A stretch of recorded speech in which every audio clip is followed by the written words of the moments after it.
Here's a guy. He's nude and thinking bad thoughts. How you doing? I suggest you sit down. What was on the agenda tonight? Take your time. You ask her if she's horny. What's wrong with that?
Let's get to work here, as there is a lot to talk about. First and foremost, I'm going to mention that this is a sponsored video by DNT. Now, they reached out to me, and they wanted me to talk about their HS225, and being straight with you, I'm usually really hesitant as far as doing night vision or thermal videos in general, because Google is really anti-monetize that video as far as that sort of content is concerned. So, understanding this, DNT decided they were going to sponsor the video to more or less make it worth my time. In addition to this, I was also encouraged to speak my mind on the particular optic and go over it in a way that I would naturally go over it. So, as the shirt would suggest, we're going to get really autistic with this particular review, especially seeing as I'm not going to be monetizing this video at all. I'm not even going to try, because getting demonetized sort of hurts you in the search engine category. But the cool thing is now I get to be a little bit more free with what it is that I say, and in particular, maybe a joke or two that I normally wouldn't have made if I had the demonetization AI hovering over my head. So with that being said, let's just go ahead and dive right into it. Let's first talk about the feature set on the optic itself.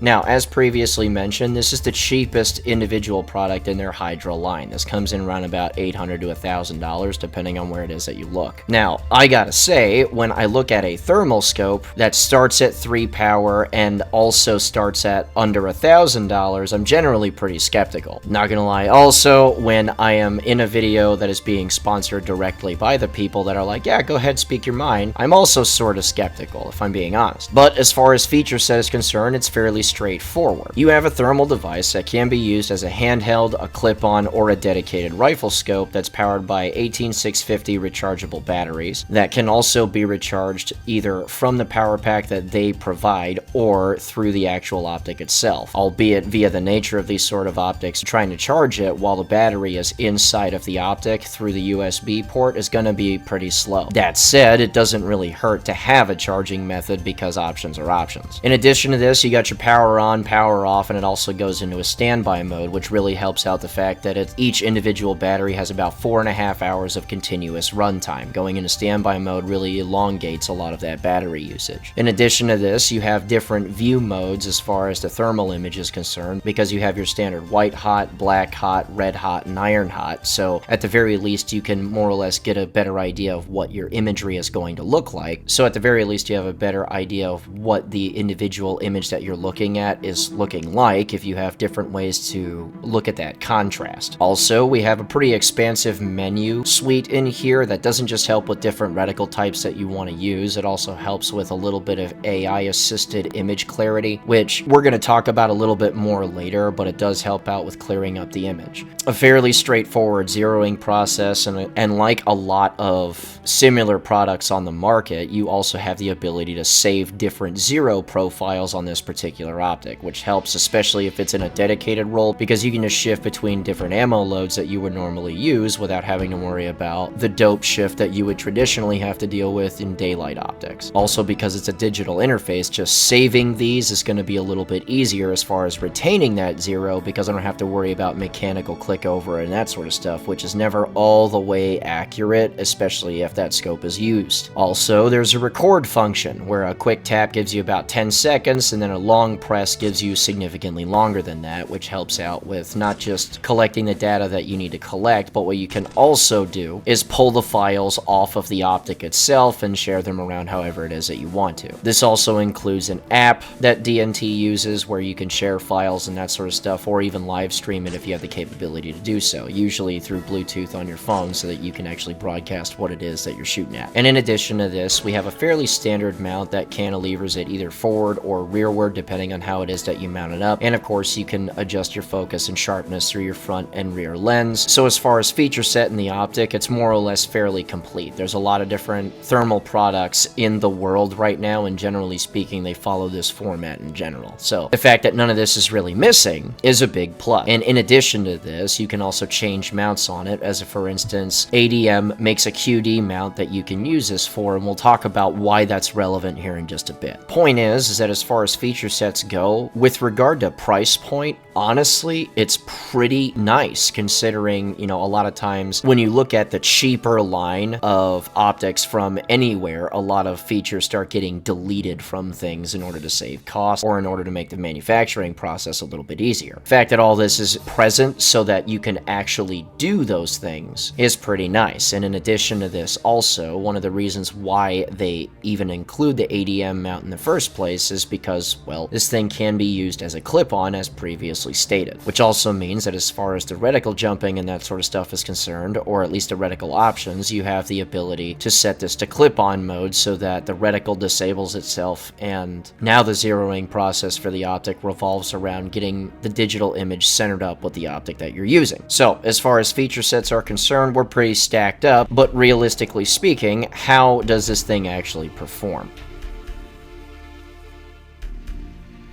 So with regards to performance level, right, none of the feature set that can look real pretty really means anything if the optic itself can't perform. If you have zero shifting issues, if you have mount problems, if you have electronics protection package issues, none of that actually matters. So I use this as a dedicated optic in conjunction with White Phos night vision stuff, right? So I have a candid dot off to the side, and I also have a maul in conjunction with everything. So I used it as a dedicated optic where I shot through it, and then I did a bunch of shooting that had nothing to do with it, but we're still in the dark using owl vision, right? So in addition to this, the range that I'm on almost never actually gives me good weather. Like for instance, my buddy John that runs the Your Local Cop Probably Sucks series, where he goes out and tests various police departments' qualifications. That guy, he's been from Texas to here on a bunch of different occasions, and never once can he recall good weather ever being a thing at the range that I'm on. This is partially because Kentucky, especially now, really can't figure out what it wants to be as far as a season this time of year, and it also has to do with terrain. We're slightly downhill and we're sandwiched between a couple of hills, which means all of the heavier wind in conjunction with the rain is going to hit us, and it never actually stops. Now, that's relevant because I get to say this. Even when I'm doing things that I really rather shouldn't, like trying to use a battery pack to charge the optic with a battery that's in it just to see if it would, but then unplugging that after seeing that that it indeed does, even if it's a little bit slow, and that's because of the nature of that whole setup and the rechargeable batteries. But the point is that even if I didn't put the little rubber cover back on, I didn't have any shorting or stupid issues like that, right? So at the very least, the weatherproofing is exactly what it claims to be, because it's been out in a bunch of,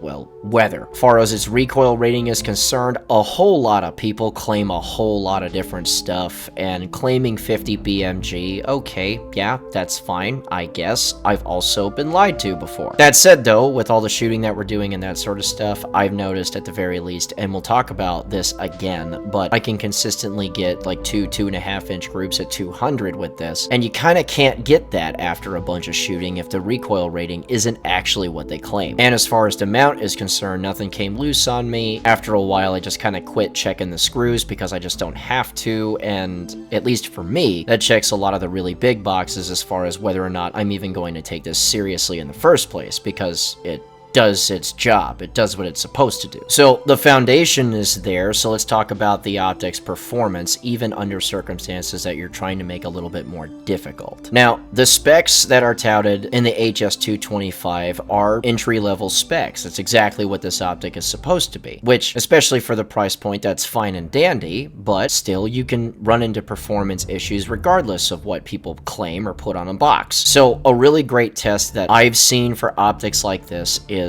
contrary to what a lot of people actually use them for in a YouTube video, where these objects that they're observing are at very close range, and you can tell because the object that they're looking through at 3x is taking up an enormous portion of the window versus actually backing up to where the environment takes up a large portion of the window and the target's nice and small. And a way that you can actually measure the performance of a particular thermal optic is to start to put it into fairly difficult sets of circumstances. And what I mean by this is that once you start to make a thermal optic struggle just a little bit because it doesn't have all that much contrast to detect, that's when you can tell if the thing is more or less going to do what you want it to do. So here's what I mean by this. Typically speaking, regardless of what thermal system that you're using, a lot of times it's not super easy to use it during the day, especially when it's nice and hot outside, because the sun that's bathing everything is making everything the same temperature. So it starts getting really difficult to see that individual contrast. A lot of times you start to see a ton of blend in and blurriness and things like that. So what we decided to do as far as our shooting is the vast majority of the shooting that was done was at the very edge of twilight, where if we got some hot days, and we got some, there would still be a whole lot of everything is very similar temperatures. And when we would start to shoot into the night, we wouldn't linger too terribly long at night when measuring its performance. And I'm going to be specific, because when measuring its performance, the longer the night goes, the less everything blends together and the more contrast that you get. So when I'm measuring this thing's performance, everything is still pretty warm. Everything still looks fairly close as far as its temperature deviation is concerned. And even if you have something set on a target that is specifically made to give you a little bit of contrast, in other words, you're trying to simulate a person, because of all this blend in, it's not super de-duper crystal clear. Even if at closer ranges and you've messed with the settings like you're supposed to on this thing, you get crystal clear images. Measuring its performance really turns into how blurry is the hot stuff at that point, right? Because a lot of people talk about thermal optics as if they are close range optics only, because generally speaking, the vast majority of people that are using them are just using them to blam pigs or coyotes on their property, and not a whole lot of them are thinking a whole lot about how you deal with dudes, because, well, it's not their lane, right? So a good test for this to see if we could get consistent performance out of it, or if we could see things at all, was to look at its optimal detection range and see if whether or not you could shoot into that detection range. What I mean by this is DNT says that for this specifically, your optimal detection range is 300. Now, I pay very close attention to that wording, because a lot of times when guys that are putting out optics at this price point, you can detect a whole bunch of stuff, but you can't really shoot at it at a lot of the distances that these guys claim. So what we decided to do to give it a fair shot, because it's a thermal device priced at around about $1,000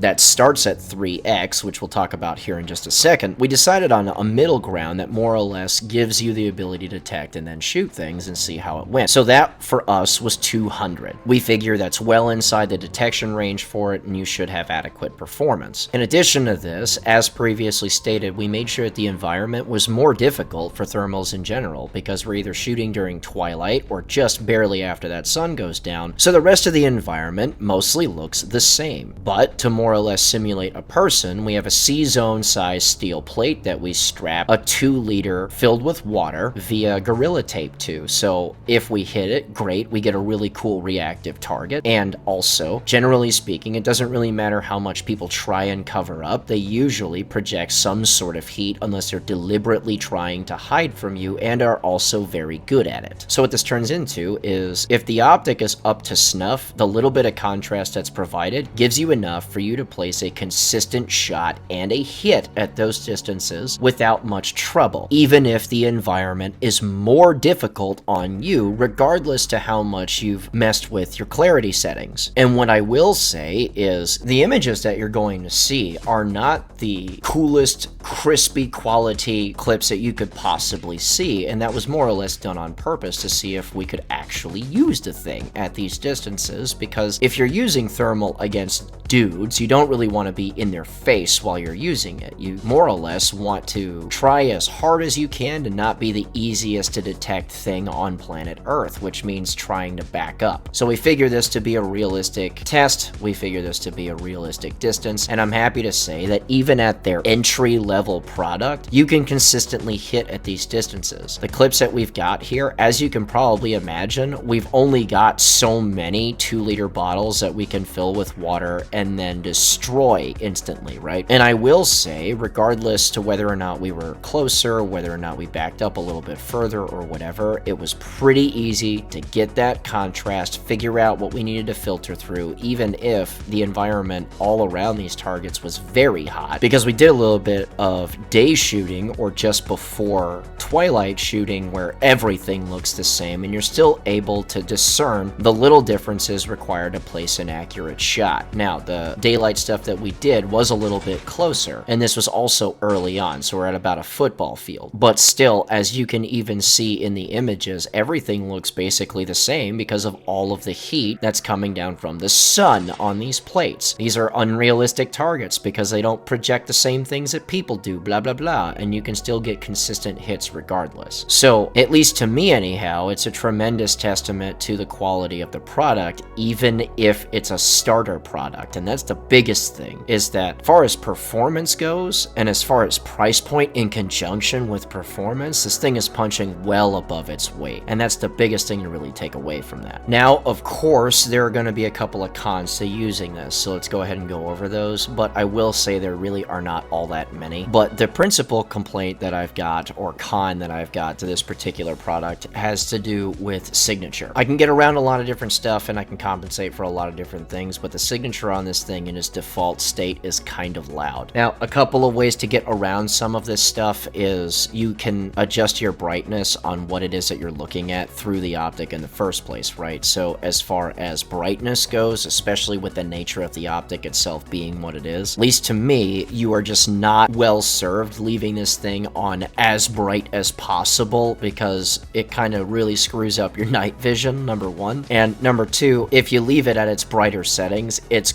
quite loud as far as its signature is concerned. Now, what you're going to see on the screen here is a pretty accurate representation of its signature through a digital night vision camera, and that's on its brighter settings, of course. So as you can see, it looks like someone's got a friggin' X300 on my eyeball, because yeah, on its brightest setting, it's quite bright. Thing is, though, is that through white phos, it is significantly worse if you leave it at that setting, and even if you dim it down quite a ways, or all the way, which it does get quite dim, and even at its dimmest setting, it's quite usable. But even still, through white phos, you are detectable from a considerable distance if you're not pointing right at the target. Now, the white phos images that you're seeing now are absolutely not representative of what you could see through legit white phos night vision, because I am having to filter this through a friggin' Galaxy phone camera. So it's going to look way less bad than it actually is. My point is, though, is that if you leave this thing on its brightest setting, this signature is quite loud, and even if you dim it all the way down, you could end up with detectable signature, but that's not a con that is exclusive to this. You get it with all thermal night vision settings. So a way to compensate for this is more or less to either use some sort of scarf type setup or a hood, depending on what it is that you're trying to use, because guys that are walking around with hoods or scarves or whatever for their night vision setups are not walking around that way because they've watched way too much Assassin's Creed, is to cover up a little bit of the thermal projection off of their rifle scopes so that they're not easily detectable by everyone that's got a light amplification device. So as far as signature is concerned, it's not crazy in comparison to other thermal scopes that exist. That said, it is a thing, so be cognizant of that. While we're on signature, though, I'm going to talk about this a little bit too. On the top of this optic, there is a little blue light that lets you know whether or not the thing is active, or an amber light that turns on if you're in standby mode. I understand why it's here. I'm not even going to try and advocate for its removal. What I will say, though, is depending on application, if you're not talking about using this on four-legged animals, if we're talking about two-legged animals, the very first thing that I would do is paint over that sucker, because I have eyes, I can see, and when I turn the thing on, I can see that it's on, and if I press it in a standby mode, it's very obvious that I'm in standby mode. So a little bit of wherewithal there to know if whether or not you're active, or if you're trying to save battery and keep it on standby, is sort of required for this sort of thing, and at least in this application, that light needs to go away. Now, again, I'm not advocating for the removal of the light, but what I am going to advocate for is an addition of something. Now, I don't know what it would require to redesign a housing a little bit, because I recognize that this would require a redesign of a housing. But if I'm going to use something in conjunction with white phos night vision, what I would really, really love is to not be hindered to have to use a canted dot. Now, there's a lot of guys that use canted dots, they use them quite successfully, and I'm not dogging those guys, but I would be over the moon if there was a 12 o'clock or a top dot setup for this thing. If there was a way for me to bolt on a 1913 section of some sort and then use a top dot on this, I would love to have that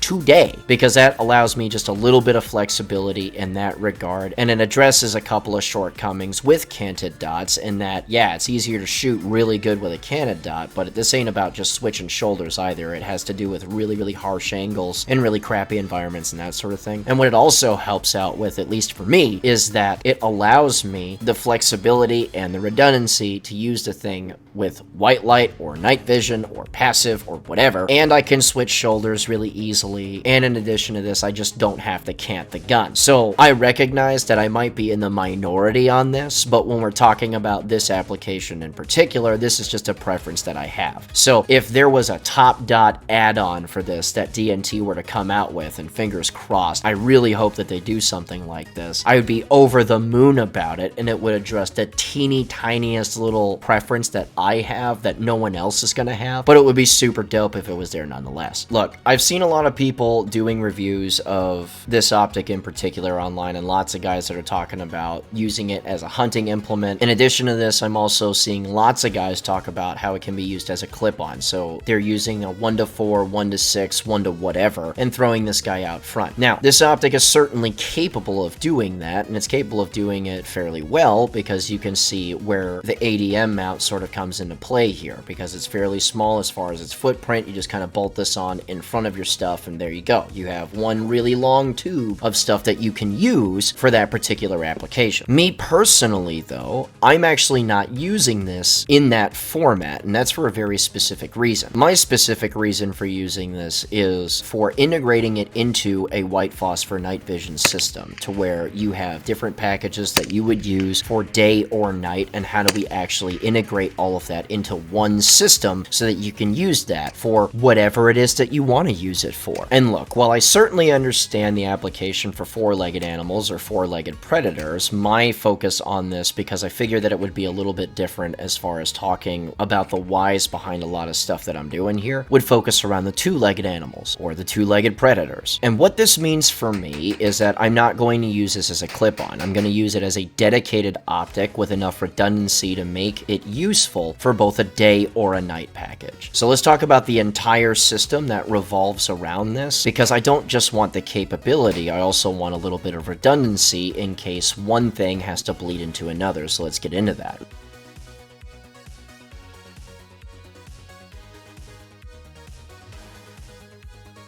This all revolves around having a little bit of maneuverability as well as meshing it up with capability. So what this turns into is a dedicated upper that integrates itself into a lower that shares that same place with a different upper. Makes sense. So what we end up with here is a day and a night package. The day package is more or less obvious at this point if you guys have watched my stuff in the past. That day package being a BRN4 upper, which is, by all intents and purposes, an H buffer gassed 416 at this point because I'm just shooting the bejesus out of this. But that upper, in and of itself, is where I've got the 4-power TaO2 with an RCR mounted on top of it. In conjunction with that, we have a Surefire Mini. In conjunction with that, we have the capability to either use a Warden if I need it or an RC2 if I need it. The purpose of this upper being very straightforward. It's general purpose, but daylight focused. And it has the ability to go over and do the night vision stuff because you have the IR laser and illuminator on board, and you have a solid enough day optic that you can then transition over to passive shooting at night. Now, obviously the focus here is on the daylight stuff with the ability to go over to the night. And with this upper that I'm using the Hydra on specifically, it more or less has the same focus, but now it's for nighttime stuff. So while the BRN4 upper has its ability to suppress and that sort of stuff and be low signature during the day, what I've got instead is a Mod 0 upper that mounts up the more powerful nighttime stuff on it. For instance, that's why a Maul is on board, to make sure that I have something that I can use passively, or if I gotta go inside of structures, or if I have to use it during the day because I just didn't have a time and opportunity to switch the uppers, I have a canted RMR off to the side. Now, this allows me that flexibility, redundancy, and ability to handle stuff fast and up close, but all this is doing is supporting the thermal. Now, this optic in particular starts at 3x, so what that essentially turns itself into is the nighttime ACOG for this. So you can more or less see where I'm going as far as the capabilities are concerned. Yes, have the capability to do everything else, but I want to center my attention on this main use optic, and that would be the Hydra in this particular case. Now, the thing about day or night magnification that you end up just starting with is that way more than just shooting needs to be considered. Observation and your ability to take adequate things away from that observation is really, really important to me. And what's cool about this in particular is that I also have the ability to record information on this optic. That's honestly kind of huge, because if I just need a 10-second snapshot, I can get it, but I can also get significantly more time as far as recordings go through the optic itself. So I don't have to just relay some things that I saw, I can actually just record it. And as far as the shooting part goes, as far as thermals go, I don't think many people would disagree with me that if I just have that option, that is superior to using anything in conjunction with White Floss night vision. Now, I want the White Floss a whole lot because I would like to be able to navigate, and of course, there are just certain times where speed is absolutely relevant, and that really does help you out in that regard. But if I have the ability to observe, or if I have to do the shooting part with thermal, I'm just going to go ahead and do that because it's significantly harder to hide from it, even if you can hide from it. Now, of course, it's not a foolproof system, which is why you have both, but the cool part about this is that just having an upper ready to go that I can snap on a lower and I don't have to worry about zero issues or any of that, is that that capability is just in your back pocket, or in this particular case, it's in a backpack. So as far as being able to just wrap those two systems together and then just use them with an obvious emphasis being on one upper or the other based on time of day or time and opportunity, with enough redundancy to use them during the day or at night, I would count that as a pretty big deal. And at this point, it's not just about having the capability to do this thing. What it is more than anything else now is it's not just a capability to do it, but the ability to afford it significantly easier. Because yeah, I think any person that really does take 2A seriously, you really should have night capability. It doesn't matter where you start, where you should end up is integrating White Phos night vision with thermal together, and then being very skilled at both. And while, as previously stated, the performance of this thing isn't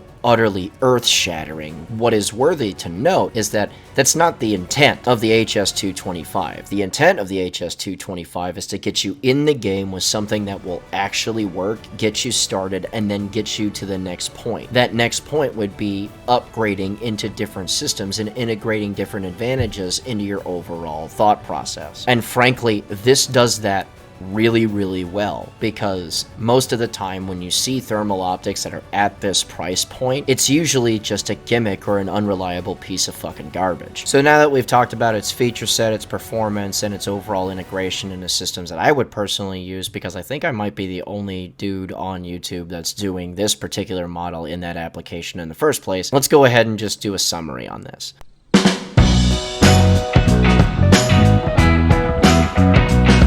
Look, it's cheap, but it's not cheap. It's a pretty high value product, and honestly, most of their stuff is very competitively priced and seems to be consistently noticed by people that do this a lot. As a for instance, you know, if you were to go onto their website, which I can't link here, their Hydra is consistently sold out, and yeah, they restock and that sort of stuff, but a company like this that's having trouble keeping things in stock is usually a pretty good indicator. The other part of this too, and I have to respect them for this, because to not just provide a product for me to test and take a look at, but then also be like, hey, say whatever you want about it, and then also be like, by the way, we know you're not going to make a dime from this, we're going to sponsor it too, is pretty bold. And while at the start, honestly, I was a little skeptical, because it's like, hey, this is clearly, you know, we're just trying to grease the friggin' wagon here and get you to talk nice about us. The fact that they were just like, say whatever you want's big, at least to me. So not just thanks for sponsoring the video and all that, but thanks for having that sort of confidence in your product and then actually producing something that can be used even at the starter value. So, you know, if you want to sponsor us more, or just in general, that'd be cool. And in addition to this, man, like, they have a YouTube channel that tutorials a lot of the stuff that they put up. So